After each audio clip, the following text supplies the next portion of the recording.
Thank you to 12th Street Sound for sponsoring today's episode. If you're an artist and you want your next recordings to stand up to the best of the best, you need to learn more about 12th Street Sound, a recording studio in my home city, New Westminster, BC. 12th Street provides the value and bang for your buck that you can only get from a boutique studio. That's why I keep choosing Anthony Senarini at 12th Street Sound as my recording and mix engineer for my own music, released as William Chernoff. Anthony and the team are collectors and restoration specialists obsessed with music and recording equipment. When I go into the studio, I get more than just great service. I get the space to craft my story as an artist. You deserve the same as you work on your new music for 2022. Whether you need pre-production, tracking, mixing, or full production services, check out 12th Street Sound today and tell Anthony about your next project. Learn more at 12thstreet.ca. That's 12thst.ca. Feeling the urge to overcomplicate something just because you want it to be more interesting or you want it to have some type of cachet. I think I got lost in that because of my jazz training. And while I think that that's really valuable, I think that sometimes you lose the genuineness that can come out of a really simple melody or a simple arrangement. And sometimes that just speaks for itself. Hello and welcome, everybody. My name is Will Chernoff, and you're listening to the Rhythm Changes podcast, a home for creative, improvising, local music people. With Rhythm Changes, we're striving to make the best possible interview show about a music scene. So if you're joining us for the first time, whether from Vancouver, BC, elsewhere in Canada, or across the world, get involved today with a visit to our website, rhythmchanges.ca.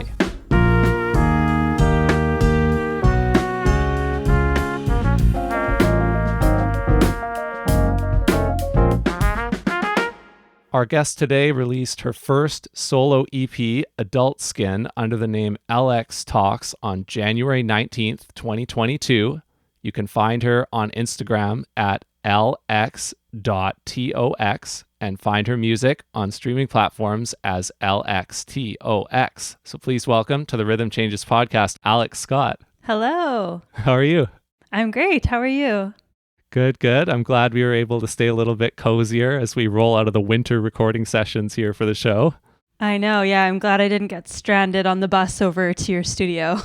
Yeah, you must shake your head being from Saskatchewan at how people handle that stuff here. Yes, it does feel a little bit absurd, but I know that the weather is, the typical thing. It's a dry cold there, so it doesn't quite freeze over the way that it does here. So it is pretty treacherous out there right now.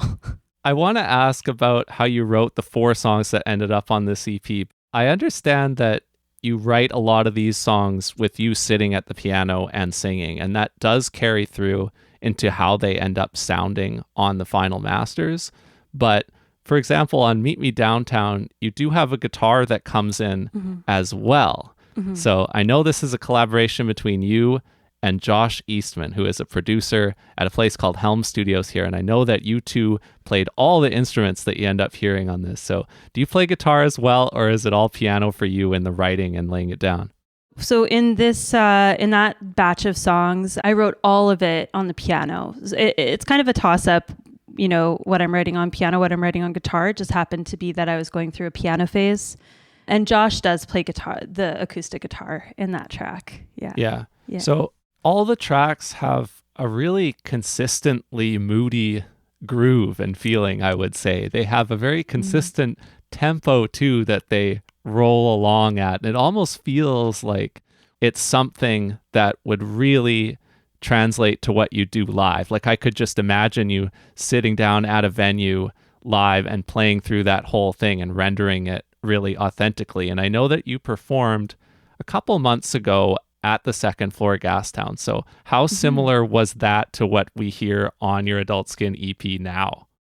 That's an interesting observation. I hadn't really thought of that before, but I was definitely tempted to play it just top to bottom. I didn't end up doing that exactly, but yeah, Adult Skin and then that interlude that comes right after Can't Wait by the Phone, those I do play back to back, no break. It was interesting trying to reimagine the songs and recreate them live, since we did essentially I come to Josh with basically a skeleton of a song, and then we build it out. I know how they sound, but it's not my keyboard that we use in the studio. We use his gear. So having to find similar sounds on my own keyboard is a bit of a process. I bought a different keyboard as well, so figuring that out. Yeah, it was cool. It was a different experience for me. That's an interesting point you make about how when you're writing the songs, you got to come up with some rendition of yours on your keyboard that can help you when you end up getting into the studio. When I wonder about that, I think first about the bass, I guess, because one of the things that makes Adult Skin, the track, stand out is that it has this prominent kind of lively bass guitar in the first part of it. And that seems like a production thing that you end up adding to the track to really kind of take it to the next level. But like it also has synth bass, and there's synth bass and synth pads on a few of the tracks. So how close do you get to those when you're writing the songs, and how much do you just discover them when you get to the studio with Josh? Almost all of it, especially for bass lines, is composed by Josh, really. Luckily, when I was performing them, I did have a couple musicians with me. So Thomas Holler was playing, and he very graciously just learned the part. You're totally right. That's like a pretty key part of that tune. It wouldn't really sound right without it at this point. Yeah, that's one of my favorite moments, is just where that, I'm biased as a bass player, but where that bass sits, it really is cool. Yeah. Mm-hmm. And my favorite lyric, I think, comes from Adult Skin as well. The line in that song that stuck with me is, "It's our responsibility to hold our own heart when it feels absurd." So how did you come up with that? Oh, I'm glad you liked that. That was one of those lines where I was unsure of like being so frank, I guess. I was online dating for the first time, and that line is really about just sort of holding your own when you're putting yourself out there.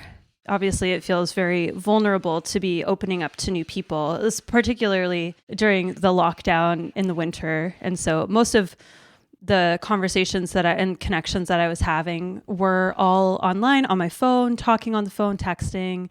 Yeah, there's just a lot of inherent rejection in dating in general, regardless of when you do it. So it really is just about, I guess, like nurturing yourself or holding your own heart, like not letting your value or validation be swayed.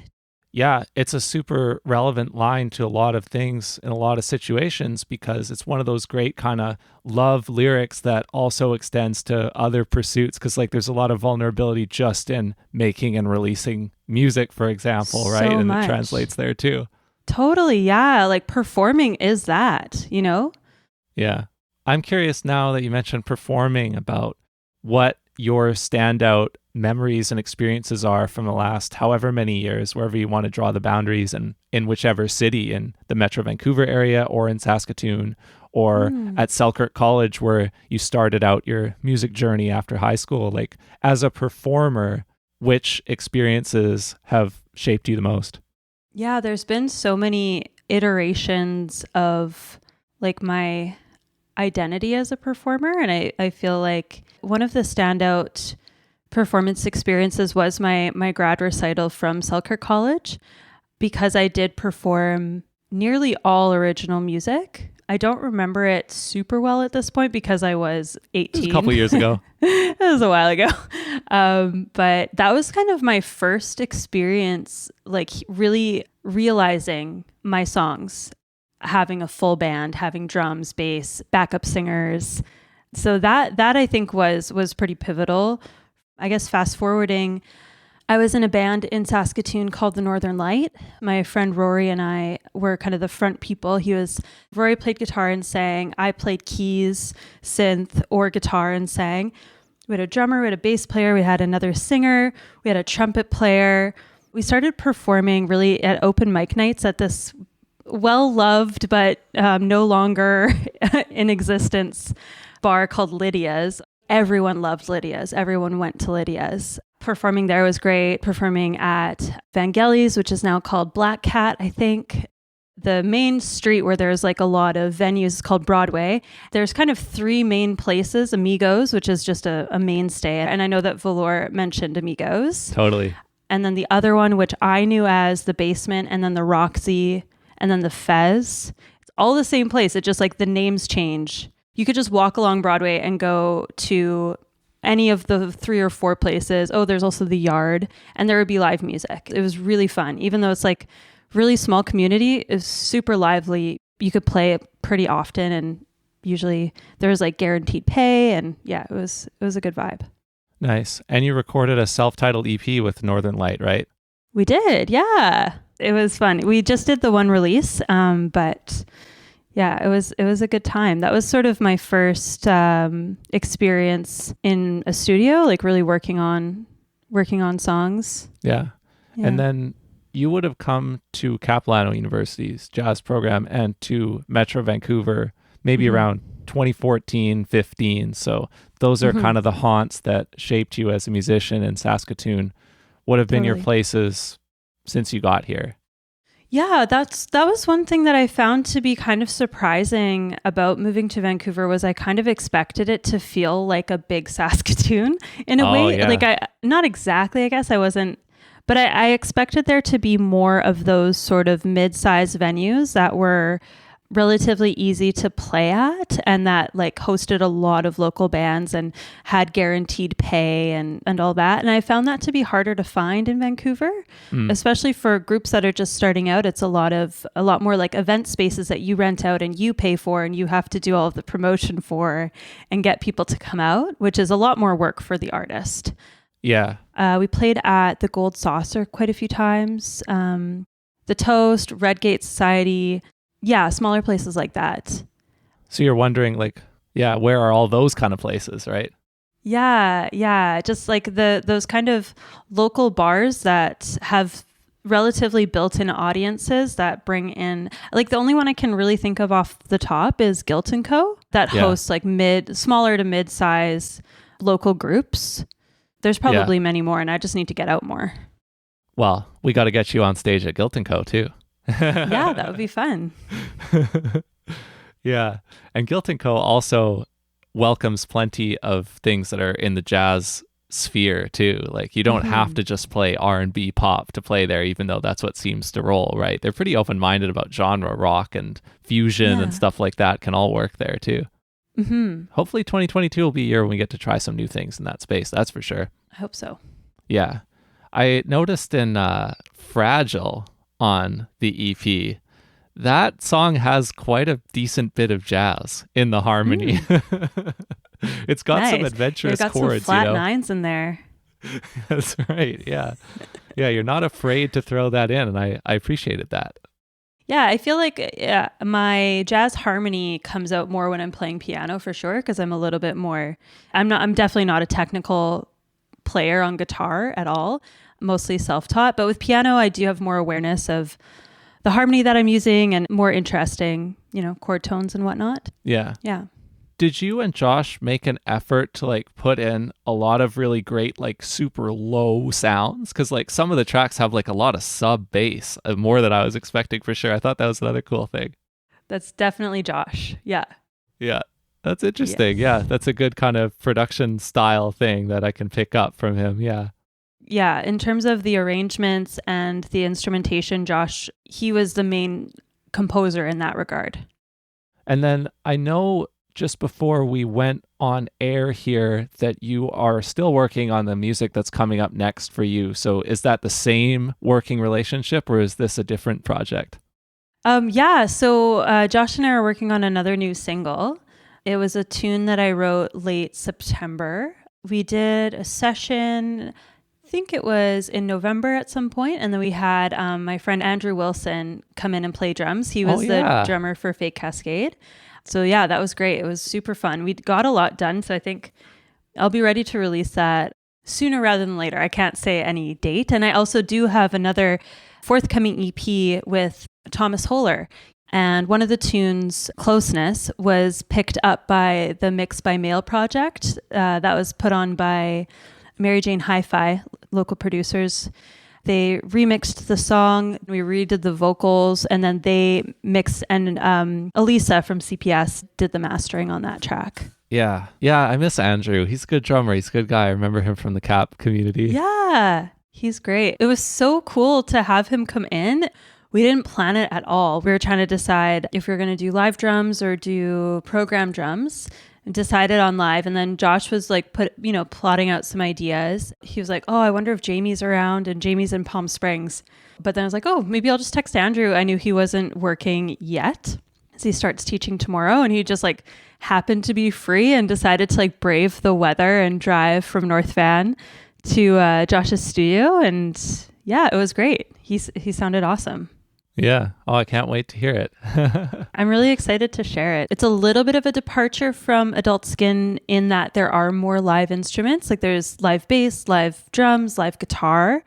I wrote it on the piano, and we're using an actual piano sound. We're not using a synth sound. But then there's other programmed instruments as well. So it'll be pretty cool. Yeah. Last question on the strictly music and releasing side. It can sometimes be quite a challenging journey or a lonely journey to learn how to release music by yourself, you know? Very much. So you are doing that. How has that been going? What have you learned? I've learned so much that I still need to learn. Like I am aware of how many more things there are to do that I don't really know how to do yet. Today and yesterday, I was spending quite a bit of time pitching to radio stations. Right. So that was an adventure. That was cool. Creating like a Google Sheets document of all the stations that I'm pitching to and their requirements, because most of them are pretty straightforward, pretty much the same, but some people want WeTransfer, some people want a download link, some people want Bandcamp, et cetera, et cetera. It's always like a little different. That's something that I feel like I didn't do a very good job with Fake Cascade. We only had one release and then a single. I didn't, pitch to radio stations or try to get any reviews or anything like that. So that's something I'm trying, making a concerted effort for this project, especially because we can't play live as easily. It's harder to get the word out. I think that what I've learned is taking the time to create a vision for what you want to put out there, essentially branding and marketing. I don't necessarily come by that mindset naturally. So that's taken me more, I've sort of found my way. I feel like I'm sort of like discovering it on the way as opposed to having that vision beforehand and executing. Yeah. And the visual side, you're working on that with Creo All, right? Yeah. Kriya and I have had a couple photo sessions together. We did one in my apartment and then one outside. So that was fun. And even that, like planning photo shoots, having a vision, having the visuals in terms of the outfits, the location, all of that, it's really important. And it affects the vibe. So that's another thing that I feel like we're doing a lot of experimenting and just seeing what's stuck. Some of my indoor shots ended up looking sort of like a lifestyle blogger, like maybe isn't the thing, but it's still fun to just have options and just play around with textures and colors and light.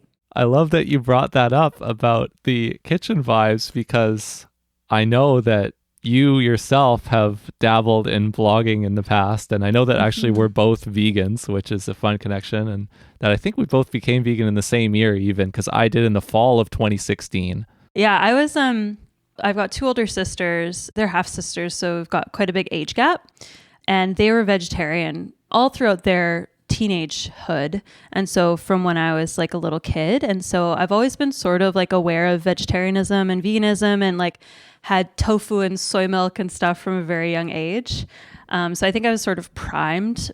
And I tried going vegetarian as a kid. It probably lasted like 3 hours until I ate some chicken nuggets or something, but and I was vegetarian for a few years in high school as well. So I think it was sort of me coming back to ideas that felt familiar and correct to me. That wasn't really even on my radar at the time. It was mostly I was giving up dairy for skin stuff, just seeing if it would help with acne. And so I was like, well, if I'm giving up dairy and I don't really like eat a lot of meat anyway, I'll just try going vegan. And then it stuck. So yeah. And so when did you decide to start blogging recipes and stuff? Because that's something that you did too. Yeah, it's something that I find a little embarrassing now, but I Just wouldn't. 'cause- I didn't find it embarrassing. Oh, thank you. And actually, it does tie back to Cap, because when I was in school, when I was in jazz school, I was finding it really challenging to compose for fun. My main creative outlet was music for my whole life. And then studying music, I think because I was taking in a lot of information, I was sort of questioning my musical ability. And so it was stifling me with my own writing. And so I really poured that energy that I would have probably put into songwriting into food. And since I was, relatively newly vegan, I just got really excited about cooking in a way that I didn't feel excited previously. Like, for some reason, it made me think differently about how to construct a meal, and just demanded that I use different ingredients and use different techniques. And so I was doing a lot of learning, and I just wanted to share. I don't know why I'm a little embarrassed about it now. I think it's mostly because it felt like kind of a naive time, and I have no qualification at all. Didn't do any culinary school. I'm not trained at all. It was just something that I wanted to do as a creative outlet, really. Oh yeah. I mean, you don't have to worry about that any longer, but can I tell you why I think it's awesome though? I have two reasons in particular why I think it was an awesome thing for you to do. Yeah. One is that it attacks this classic kind of creative problem, needing to pick a different outlet when you're stuck in one lane. Like that happens all the time with so many different creative pursuits. It's always really cool when somebody can use that to break out of a funk. The second thing is the magic of limitations, where sometimes the more limitations you give yourself, the further along you can get on a creative endeavor, because limitations force you to be creative, kind of thing. So the whole journey of eating a different way and figuring out how to express yourself in that is a great example of that.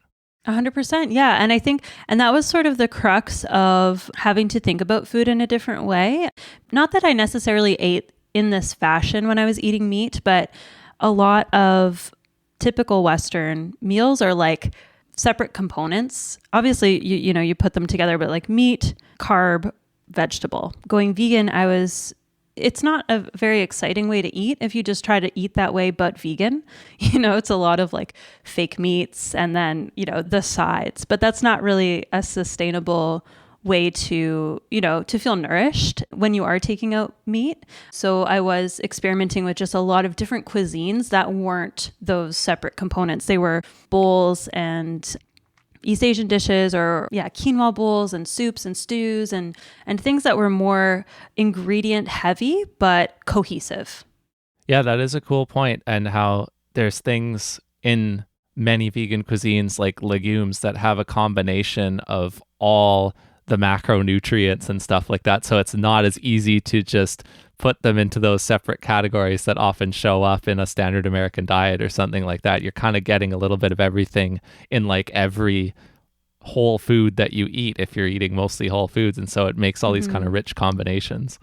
Yeah. The other thing that was quite fun was trying to recreate making the cauliflower, like a buffalo cauliflower sandwich, or like buffalo cauliflower wings. You're trying to achieve this specific flavor profile, texture. It's just fun to have to just think about, I'm not really thinking outside the box because I was using a recipe, but you're trying to recreate an experience that you had with totally different ingredients, right? If you're sort of taking chicken wings as the template, you're using completely different ingredients to arrive to a similar place, a similar mouth sensation or taste experience. So yeah, it's just fun. It's fun I guess it's sort of like writing, like learning a bunch of music theory and then going back and writing a song in C major and trying to make it exciting. Yeah, I was going to try so hard to shoehorn a musical metaphor in there. So I'm so glad that you did it for me. Thank you. I guess now that we've successfully handled that, the thing that I would want to close with music-wise is, if I listen through that EP now, if I had to sum it up in one word, kind of how I would perceive what you've created here, I would call it minimalist. And the reason why is because I feel like there are so few individual parts in each song at any given time. Like sometimes it is just your voice and the piano and a couple of percussion things, and like the voice and the piano are doing all the harmonic work, and then it'll shift to a new section. There'll still only be like 2 or 3 things, but yet they do feel complete and loud. And to me, that's kind of like a minimalist effect, because there aren't like a million different things going on at one time. So was that a conscious thing, or do you even agree with that? It wasn't a conscious thing at all, really, but I take that as a huge compliment, to be honest. Maybe more as an aesthetic pursuit. I, go towards minimalism in terms of like lifestyle and decor and aesthetic. So I haven't really thought about how or if it shows up in my music. So I do actually take that as a huge compliment. I would hope that the listener doesn't feel like there are missing pieces, that the space, whether that's literally space between notes or space between like registers or instruments, is still satisfying, I guess, or is still effective. Yeah. I wouldn't want the songs to feel empty or lacking or missing. But I think that maintaining room and space for the parts to hold their own and communicate what needs to be communicated is really valuable. And also feeling the urge to overcomplicate something just because you want it to be more interesting or you want it to have some type of cachet. I think I got lost in that, feeling sort of insecure as a songwriter because of my jazz training. And well, I think that that's really valuable. I think that sometimes you lose the genuineness that can come out of a really simple melody or a simple arrangement. And sometimes that just speaks for itself. With this project too, it was so personal and so specific to what I was going through. I didn't want it to be shrouded. Yeah. Well, I think totally mission accomplished in that regard. For me, the combination of the minimal arrangements and the vulnerable material, it just comes across really well. It just hits, and it comes across as a brave statement in that way, because you really open it up and you really deliver kind of your feelings so straightforwardly, given how minimalist everything came across to me. I really enjoyed listening to it. I know now how much new stuff you have coming up, so I'm excited to hear that too. And it was really awesome to meet you, so I'm looking forward to hearing more from you in 2022. Thanks for taking the time to come chat. Thanks, Will. It was a pleasure. Thank you for tuning in to this episode of the Rhythm Changes podcast. If you haven't followed the show yet, make sure you do, and tell your friends who might enjoy listening too. Link them to our website, rhythmchanges.ca, Facebook at Chernoff Music, or Instagram and Twitter at Rhythm Changes BC. The Rhythm Changes podcast is a Chernoff Music production. See show notes for full production credits. Copyright 2022 Chernoff Music.